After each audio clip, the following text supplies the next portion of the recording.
পাবনার সাঁথিয়ার কাশীনাথপুরে অগ্নি নির্বাপক যন্ত্রের বিস্ফোরণে ফায়ার সার্ভিস ও সিভিল ডিফেন্স স্টেশনের এক গাড়ি চালক নিহত এবং বাবুর্চি আহত হয়েছে। নিহতের নাম মোহাম্মদ আব্দুর রাজ্জাক এবং আহতের নাম জব্বার আলী। গতকাল রাত ৯টার দিকে কাশীনাথপুর বাজারে এ দুর্ঘটনা ঘটে। ফায়ার স্টেশনে ভারপ্রাপ্ত কর্মকর্তা আহসান আলী জানান, কাশীনাথপুর ফায়ার স্টেশনে প্রায় ৪ বছর ধরে বাবুর্চির কাজ করেন জব্বার আলী। পাশাপাশি তিনি কাশীনাথপুর বাজারে একটি রুম ভাড়া নিয়ে অগ্নি নির্বাপক যন্ত্র রিফিলের ব্যবসা করতেন।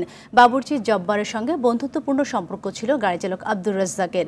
রাতে তারা অগ্নি নির্বাপক যন্ত্র রিফিলের সময় আকস্মিক বিস্ফোরণে এই দুর্ঘটনা ঘটে। এই ঘটনায় নিহতের পরিবারের পক্ষ থেকে কোনো অভিযোগ পেলে প্রয়োজনীয় ব্যবস্থা নেওয়ার কথা জানিয়েছে পুলিশ।